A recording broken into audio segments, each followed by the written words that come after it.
दोस्तों, जय हिंद, जय भारत। मैं मदन लाल आजाद, संयोजक संस्थापक all India bike boat taxi union.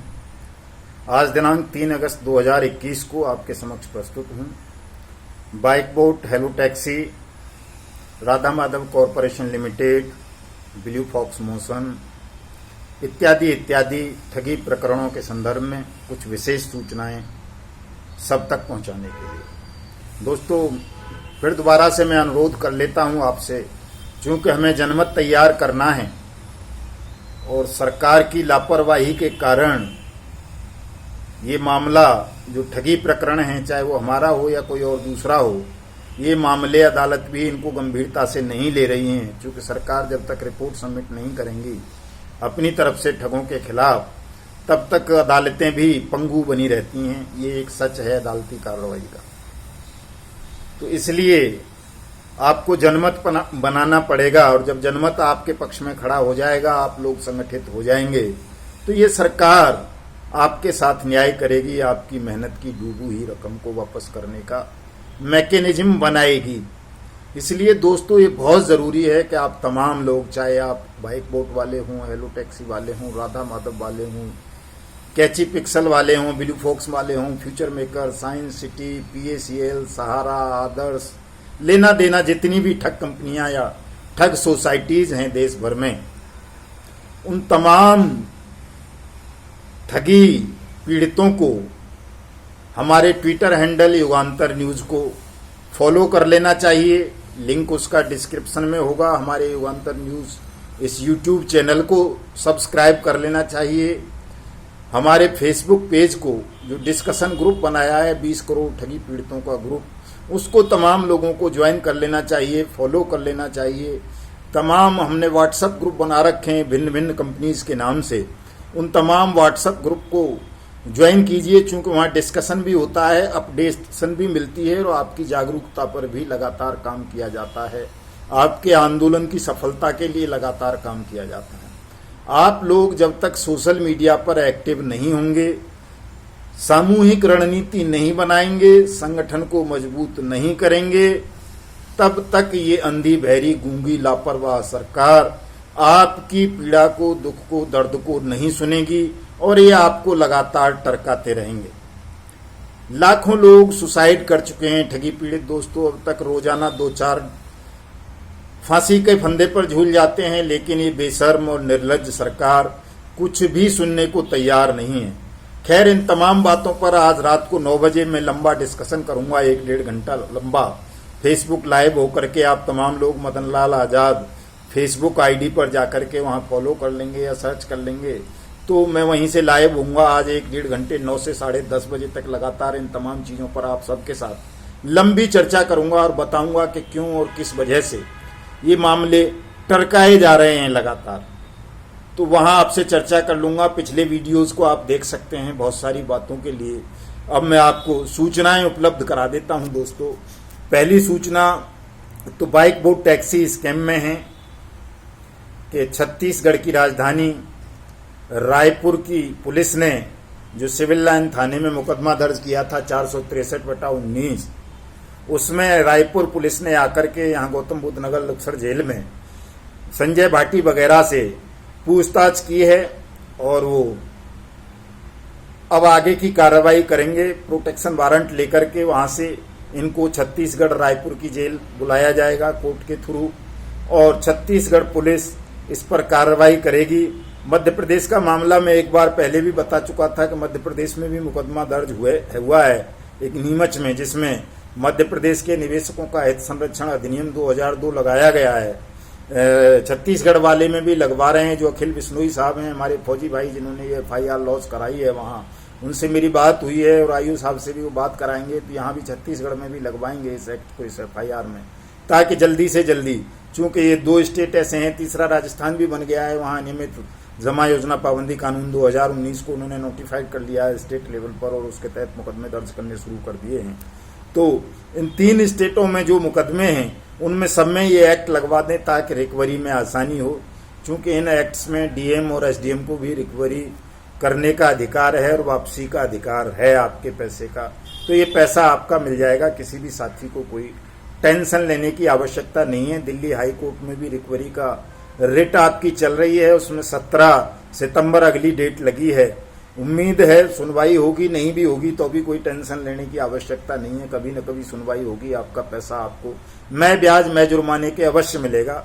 लेकिन दोस्तों, अगर आप जैसा कि आप चाहते हो कि जल्दी पैसा मिल जाए, तो जल्दी पैसा मिलने का तो यही माध्यम है, यही साधन है कि आप लोग संगठित हो जाएं। तमाम लोग लाखों की तादाद में 20 करोड़ ठगी पीड़ित हैं देश भर में। अगर आप 2, 4, 5 लाख भी इकट्ठे हो जाते हैं केवल सोशल मीडिया पर और डेली ट्विटर पर ही ट्वीट कर देते हैं 2, 4, 10, 20 हजार ट्वीट, तो ये सरकार हिल उठेगी, कांप जाएगी और ये आपके साथ न्याय करने के लिए विवश हो जाएगी। तो इतना जरूर करो दोस्तों, सोशल मीडिया पर एक्टिव जरूर हो जाओ। और जो 9 अगस्त 2021 को हम पार्लियामेंट का घेराव रख रहे हैं नियमित जमा योजना पाबंदी कानून 2019 को लागू करवाने के लिए, उसमें भी ज्यादा से ज्यादा बड़ी संख्या में आप तमाम लोग पार्लियामेंट जंतर मंतर नई दिल्ली सुबह 11 बजे तक पहुंच जाए। क्योंकि दोस्तों, ये सरकार बड़ी निर्लज्ज सरकार है, ठगों की सरकार है।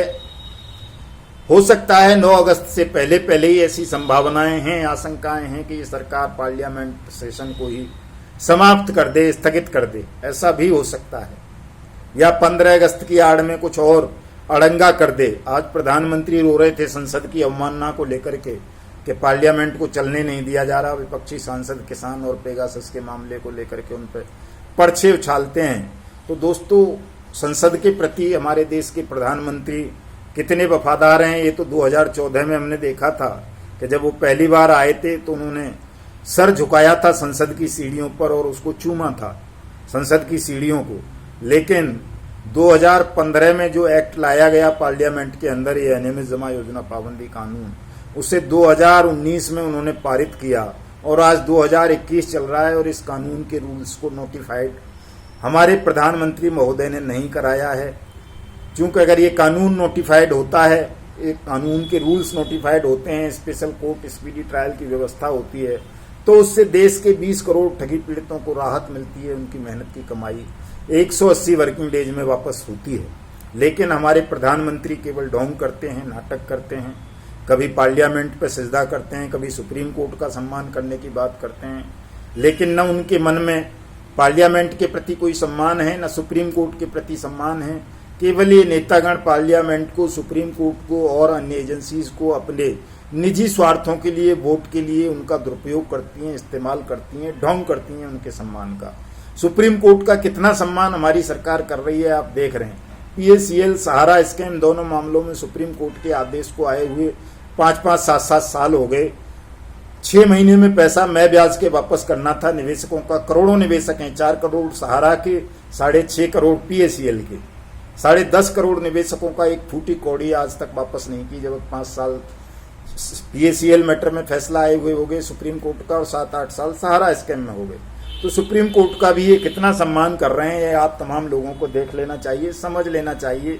तो ये कितने ईमानदार हैं, कितने देशभक्त हैं, कितने राष्ट्रवादी हैं, ये तो आप देख ही रहे हो कि जो लोग देश की सेना को लूटने वाले, ठगने वाले ठगों के खिलाफ CBI इंक्वायरी नहीं करा रहे बाइक एलो टैक्सी स्कैम में, जो हमारे देश के लाखों सैनिकों के 62,100 यूनिट रक्त को निकाल करके विदेशी बाजारों में बेच देने वाले मुकेश खन्ना, रजा मुराद, संजय भाटी, वीरेंद्र तिवारी, करणपाल, भूदेव जैसे लोगों की CBI इंक्वायरी नहीं करा रहे, उनको अरेस्ट नहीं करा रहे।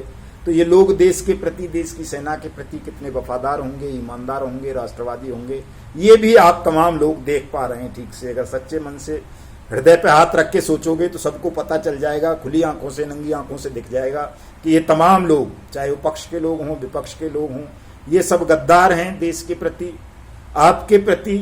आपकी मेहनत की कमाई को वापस कराना ये लोग नहीं चाहते, इसलिए केंद्र सरकार तो छोड़िए, विपक्ष के लोग भी एक ट्वीट तक ठगी स्कैम्स पर नहीं करते, अनियमित जमा योजना पाबंदी कानून को लागू करने की मांग नहीं उठाते। इससे सिद्ध होता है कि ये तमाम लोग बेईमान हैं, ठग हैं, गद्दार हैं, देशद्रोही हैं, राष्ट्रवाद का झूठा ढोंग करते हैं।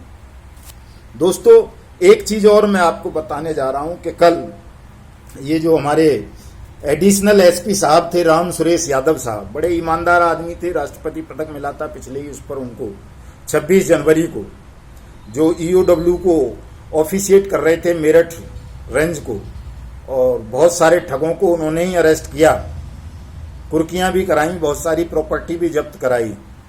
लेकिन सरकार ने ये आरोप लगा करके कि वो ठीक से काम नहीं कर रही बाइक बोट टैक्सी स्कैम में, इसलिए उनको पीएसी भेज दिया। उससे पहले कृष्णा वैभव को यहां से हटा दिया था जब उन्होंने एसआईटी गठित की थी और सीबीआई रिकमेंडेशन की थी बाइक बोट टैक्सी स्कैम की। तो इससे भी आप लोगों को समझ जाना चाहिए कि सरकार कितनी बेईमान है। यदि कोई ऑफिसर ईमानदारी से काम करता है और वो कहता है कि बाइक बोट टैक्सी स्कैम को सीबीआई के हवाले कर देना चाहिए, तो उसका तबादला कर दिया जाता है, चाहे वो कृष्णा वैभव हो, चाहे राम सुरेश यादव हो। तो दोस्तों, फिर भी हमें घबराना नहीं है। इन तमाम चीजों के बावजूद भी सरकार को हम घुटनों पर लाएंगे, न्याय करने के लिए इसको विवश करेंगे, चाहे उसके लिए हमें कुछ भी करना पड़े। इसलिए आप लोगों को तनाव लेने की जरूरत नहीं है। आप लोग केवल सोशल मीडिया पर एक्टिव हों, जो हम धरना प्रदर्शन सत्याग्रह करते हैं उसमें आया करें तमाम साथी, और तमाम साथी all India bike boat taxi union की मेंबरशिप भी लें, क्योंकि जितनी आपकी संख्या भारी हो जाएगी उतनी ज्यादा प्रभावशाली आपकी कार्रवाई हो जाएगी। ये सीधी सी बात है दोस्तों। जिन साथियों ने अभी तक कहीं कोई अपना दावा दाखिल नहीं किया है, शिकायत दाखिल नहीं की है, वो तमाम लोग all India bike boat taxi union की मेंबरशिप लें। आप यूनियन आपके दावे, आपके क्लेम फाइल करेगी, आपका पैसा दिलाएगी, चिंता नहीं करेगा कोई भी साथी। दूसरी खबर दोस्तों, मैं आपको हेलो टैक्सी स्कैम के संदर्भ में बताना चाहता था कि हेलो टैक्सी स्कैम में जो ये एक मुख्य अक्यूज्ड है सुंदर भाटी, वो जेल में बंद है। उसने बेल लगाई हुई थी, आज उस पर सुनवाई थी रोहिणी सेशन कोर्ट में, फास्ट ट्रैक कोर्ट में। तो उसकी बेल पे सुनवाई हुई, लेकिन उसको बेल नहीं मिली है और अब अगली सुनवाई उस पर 18 अगस्त को होगी। 4 लोग बंद हैं, बाकी लोगों को भी अरेस्ट कराने के लिए हम लगातार पत्र व्यवहार कर रहे हैं। दिल्ली में नए पुलिस कमिश्नर साहब आए हैं, उनसे रिक्वेस्ट कर रहे हैं रोजाना ही हम कि वो हेलो टैक्सी में जो विनोद धामा बंधु हैं और ये डी कैब वाला जो अजय हरिनाथ है, इनको अरेस्ट किया जाए, चूंकि इनके खिलाफ बहुत सारे एविडेंस रिकॉर्ड पर हैं। पर्दे के पीछे से तमाम बंदर बांट हुई है पैसे की, चाहे वो हेलो टैक्सी का हो, चाहे वो बाइक बोट का हो, चाहे जेबीसी का हो, चाहे स्ट्रीट हॉक का हो, चाहे गोवे का हो, चाहे गो बाइक का हो, चाहे गो राइड का, चाहे हमारा वाहन का। ये जितने भी प्रधानमंत्री के green India clean India mission के नाम पर दोपहिया वाहनों का और 4 व्हीलरों का ओला उबर समेत ठगी स्कैम्स हुए हैं, इन सबके पैसे की घुमा फिरा के मुख्य जगह एक ही है और वो जगह सरकार की नॉलेज में है, जांच एजेंसीज की नॉलेज में है, ईडी की नॉलेज में है। इन तमाम लोगों पर शिकंजा कसा जाना चाहिए और इन स्कैम्स की जांच सीबीआई के हवाले होनी चाहिए। अनियमित जमा योजना पाबंदी कानून लागू किया जाना चाहिए। दोस्तों, राधा माधव कॉरपोरेशन लिमिटेड में 50 लाख लोगों के साथ ठगी की मितेश अग्रवाल, अनिल अग्रवाल, अभिषेक अग्रवाल और दूसरे लोगों ने, बहुत सारे लोगों ने। उसमें मुकदमा दर्ज है, आप तमाम साथियों को पता है। वेलकम थाने में बेल लगाई थी इसने। दीपक पचनंदा जो नेटवर्कर है, बहुत बड़ा एजेंट है आरएमसीएल का, अपना पानीपत का, वो खारिज हो गई है। कल उसको बुलाया हुआ है पुलिस ने वेलकम थाने में पूछताछ के लिए, और 3 लोगों को, पहले भी 2 लोगों को हिरासत में लेके पूछताछ हुई है। उसमें अपना सुरेंद्र तोमर और सुखबीर सोनी से, वो भी नेटवर्कर हैं, अब भी नेटवर्किंग कर रहे हैं। तो दोस्तों, ये नेटवर्कर तो ध्वस्त करने हैं सबसे पहले, इनको रहम नहीं करना, क्योंकि ये नेटवर्कर ही आप लोगों को फंसाते हैं, कहीं भी आपकी मेहनत की कमाई को डुबाते हैं। इसलिए कहीं भी कोई भी व्यक्ति नेटवर्किंग करता हुआ नजर आता है, आपको झांसे देता है कि यहाँ से डबल मिल जाएगा, यहाँ से ट्रिपल मिल जाएगा, यहाँ से पेंशन मिल जाएगी, यहाँ से वो हो जाएगा, तो तुरंत ऐसे नेटवर्कर्स की पुलिस को शिकायत करें, पुलिस कंट्रोल रूम को 100 नंबर पे, 112 नंबर पे शिकायत करें। इनको अरेस्ट कराएं, तमाम लोगों को जो भी नेटवर्किंग का धंधा करते हैं, आप लोगों के पैसे को ठगवाते हैं। ब्लू फॉक्स मोशन जो सलमान खान के भाई की कंपनी है, उसके खिलाफ ईओडब्ल्यू में फरवरी 2000 में मुकदमा दर्ज हुआ, उसमें पूछताछ चली, अभी तक अरेस्ट नहीं हुआ है। उस विषय पर भी बात हुई है कि उसमें अब गिरफ्तारी की तैयारियां चल रही हैं। मनु बेग, सुहेल खान और जो भी लोग उसमें इन्वॉल्व रहे थे उस ठगी प्रकरण में, क्योंकि वो भी बड़ा ठगी स्कैम है, लाखों लोग उसमें भी विक्टिम हैं। फिल्म निर्माण के नाम पर लोगों को लूटा गया, उसमें भी कार्रवाई होनी शुरू हो गई है, वो भी अरेस्ट होंगे। तो चाहे जो भी कंपनी के ठग जो फरार चल रहे हैं, स्ट्रीट हॉक्स वाला हो, गो राइड वाला हो, गो बाइक वाला हो, हमारा वाहन वाला हो, एनएमएम वाला हो, कोई और हो, जो भी अभी फरार हैं उन सबको अरेस्ट करवाया जाएगा। जिन कंपनीज के खिलाफ मुकदमे दर्ज नहीं हुए हैं उनके खिलाफ मुकदमे दर्ज कराए जाएंगे। जिनकी रिकवरी फाइल होनी है उनकी रिकवरी फाइल की जाएंगी। और पीएसीएल और सहारा स्कैम जैसे मामलों में कोर्ट की अवमानना का मामला भी हम फाइल करने जा रहे हैं। इसलिए कोई भी साथी तनाव ना लें भाइयों।